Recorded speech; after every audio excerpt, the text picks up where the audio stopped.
Welcome to the Scuba Made YouTube channel. Welcome back to another video. Now this time I am working with a turbo again, but it's a type of turbo that I've never worked on before. It's G35-900. So this was a 900 capable horsepower turbo, but it's currently a bit busted. You can see here it's been scraping the housing, and yeah, it's not great. There's a little bit of housing scrape here too, so not 100% sure if this exhaust wheel is even going to be usable as yet. As you can see, it still spins, so it's not hugely gone. I'm suspecting maybe a collapsed bearing inside somewhere. Not 100% sure though. This came off actually Hayden Finney's car from Kamikaze Motorsport. His Gangster S14's running a 2J, super low, super wide.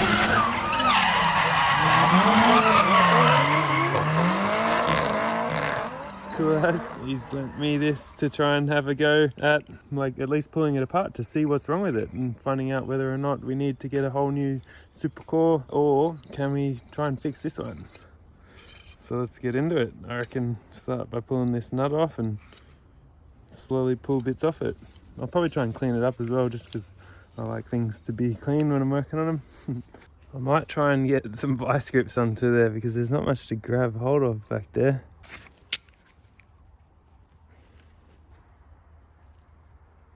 Okay, there we go. I've got a longer 10 now too. Try and get that. There we go. There we go. Geez, that was on there pretty tight. We barely touched that. That's cool. Alright, that's the nut off. Okay, oh, well, that answers that question. That came off easy as. It's interesting. You never know. I've had these come super tight and you got to press them off, and other times like that they just pull right off. Little tiny balance mark back there. Something's happened there too. Oh, that's not good. That bit there shouldn't be like that. I wonder what that is. I think that's material possibly off this wheel, and then it got stuck at the back here. Then that probably explains why there's that little bit on the back there, because it was probably wedged in between there or something. That's not great.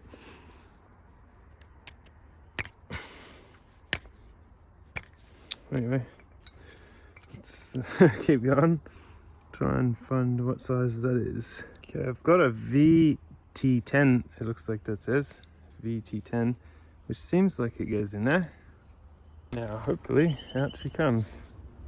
Oh yeah, that was barely even tight. Sweet. Yeah, not even tight, so that's interesting. May as well get this big O-ring off the outside while I'm here. Right, so how does this plate come out? Might be able to grab it with a pick.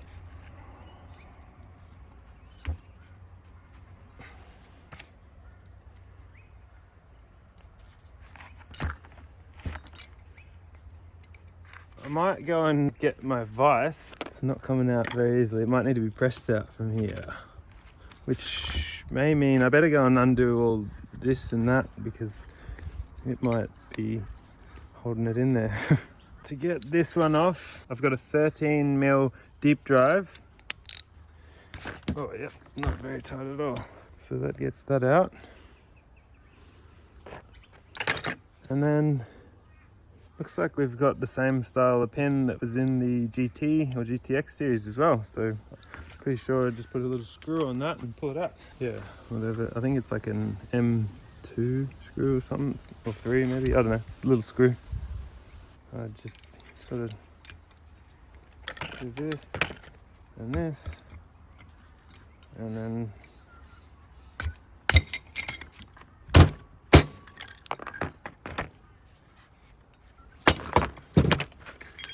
alright, it doesn't want to come out. I've gone and got the 2 bolts out of the oil drain there now. They're pretty easy, but this thing's stuck in there. It's got a nice little O-ring in there that's busted. Looks like it did its job though. Didn't look like it was leaking. Now I was having a bit of trouble getting that out. That didn't want to come out the normal way. I don't know why. So I might try and press this wheel out with my vise. So, luckily the bit I made to get the turbos out of the G35 turbos, this bit, sort of fits on there, so I should still be able to do the same idea with this.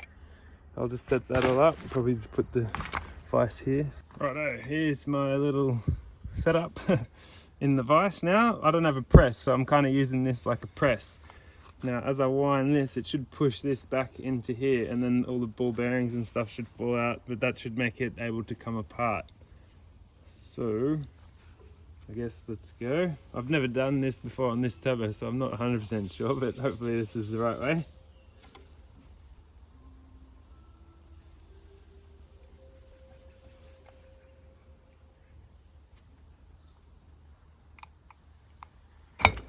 Oh, did something.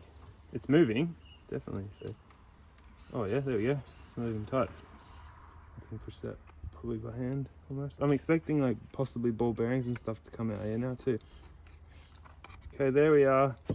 What I wanted to do is pay attention to where those ring gaps are. So there's one gap just there, and then if I spin it around, that's where one of the gaps was, and the other one is about there, like if you can see in there, little gap.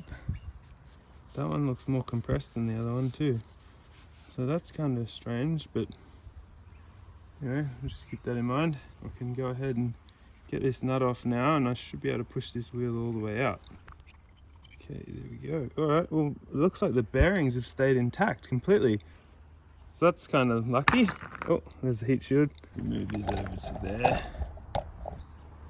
Everything looks pretty normal in there. You can kind of see the bearings in there now. Still haven't got this front bit off though. Got to get that out. So that's been tricky, so have to keep working at that, I suppose. Oh, this looks good. That's fine. Better have a quick look at this now. The shaft seems fine. Like you can tell, it got really hot. That all looks pretty good. I'd say this is still pretty good, really. It has made a little bit of contact with the housing up there, but it doesn't look like it's taken much, if any, material off. It's just sort of scraped it, which I'd say should mean this wheel's still usable, I think. I don't know. Well, I'm having a hell of a time trying to get that out, so I'm still not sure what I'm going to do here just yet. I don't know, like I've tried to get this front bit out too. Maybe I can just poke it out from there or something. Oh yeah, oh, that might actually work. Oh yeah, there we go. That's coming out. Oh, here we go. Here we go. Okay, there's that bit out. The rings must be in there. And there's the bearings. Just get a pick under there. What's all this? Oh, there we go. That bit pops up. Whee! Cool. Oh, that looks like a bit of a problem. I can't. Oh, look out. There's the ball bearings. Oh, that's a good look at the ball bearings then. How many have we got? 1, 2, 3, 4, 5, 6, 7, 8. Wait, 8. 1, 2, 3, 4, 5, 6, 7, 8. Oh, these are the same bearings as GTX. These aren't proper 9-hole bearings, I think. I don't know. I'm sure they might supposed to have 9. There's a thing there. Maybe I'll try and undo that. That might be going into just there. Maybe that's what you got to do. I might be doing this all wrong. Here we go. Let's try not to lose these ball bearings.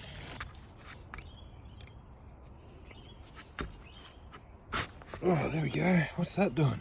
Well, let's undo this. That could be onto something. If this loosens up that bearing housing, that'd be sick. Oh yes, look at that, it's coming out. Yes, yes, there we go. Awesome, I got it apart. Okay, well then that serves a different purpose, because it's that holds it in. Interesting. I might just put this back together, my little tape method here. Yeah, so it's definitely only got 8 ball bearings, the same as the GTX. So probably they're exactly the same, I'd guess. Yeah, let's just dump them in there. Make sure they all go in. This isn't super crucial now because I'm just sort of putting it back together just to look at it. Oh, see, they've failed, I think. But this bit's failed is what's the problem here. The metal's just worn away or something, I don't know. But yeah, they should be a lot tighter than that and spin a lot better than that. That's pretty bad. So the rear ball bearings seem good. It's like the fronts have failed or something. Like it's just, that's too loose. Let's see what's happening here. That should probably pop out of there. Oh, there we go. Before I touch this too much, just want to check where those ring gaps are. There's one gap there and one gap kind of there. See if we can get these off. Okay, there's one ring off. There's 2 rings off. Oh, there's like a groove in that ring. I don't know if that's meant to be there. The front one have that. It looks like something's happened there, but that could have been after it sort of failed or something. Yeah, I don't know. That's interesting, eh? And then that's the front seal thing. I don't know still what that bit is.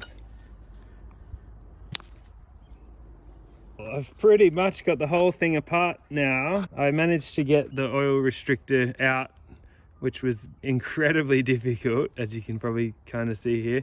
I ended up whacking it out from the back, which I could only just get to because you might be able to see that hole there. That's where it was. So I ended up cutting my screwdriver and then I was able to stick that through the drain hole and then like just get it through there and then was able to tap that out. That was way harder than I've ever seen before, and it's so lucky that the bearings are held in by that thing there and not that like on the older ones, because that was in there so tight. It was crazy, but I got it out without damaging it, luckily. And then yeah, this bit still threads in all right, so that's all good, which is pretty cool. And then yeah, I'm at the point now where I might just clean this thing up a bit and decide what exactly we can do. This bit is still good. I got one of the rings off I got both of the rings off the exhaust wheel here, and they actually go in there nice and tight, like they compress as they should in there, so there's no concern over that being worn out or anything, so that's good. So that's reusable. Like, I mean, I'd need a rebuild kit because I'd definitely need a new one of these. That's garbage. This thing's, I'd say, pretty much garbage too. It's a bit one, you could possibly reuse that, but this bit's still fine. I need a new one of these, obviously. And this, I think, well, I don't know exactly yet what the problem is or problem was with this, but what I'm thinking is when all this was together, as in like that, what I'm thinking was this, it still spins pretty good. It was probably just not balanced very well, and in turn the vibrations like this as it spun and you know was spinning like more than 50,000 RPM, it probably just put so much pressure on these ball bearings that they just became loose, and that seems to be what I think happened here. So it probably just wasn't balanced very good. So yeah, this could be rebuilt, I'd say. Might just try and clean all it up first as well, a little bit. Get it looking nice again. Everything's looking pretty clean now, so I managed to get this cleaned up a whole lot. That looks way better. So yeah, that's cool. Good look in it. Good look in all there. I'll give this another really good clean when I go to rebuild it, just to make sure everything's like perfectly clean. I'll probably cover it with some sort of like oil or something now so it doesn't rust in the meantime, because that'll be a few weeks away. And then yeah, we'll get this thing rebuilt. But that pretty much finishes up the teardown of this G35-900 turbo from Pulsar. I think it's also known as a 6262G. Just for reference, yeah, obviously this is not Garrett, it's missing like a plate up there somewhere and that sort of stuff. So, and yeah, the bearings on a Garrett have a metal cage, I think, and I believe there's 9. I'm pretty sure there's 9. Alright, it's been a bit longer than I thought it would, but yeah, this thing's come up sweet and we'll be able to rebuild it. So stay tuned for that video, and if you like this one, leave a like and feel free to leave a comment and I'll see what I can do, or let me know if you think I've done anything wrong or could do anything differently or whatever. Yeah, feel free to share it around too, and be sure to subscribe. Thanks very much. I'll see you next time. Bye bye.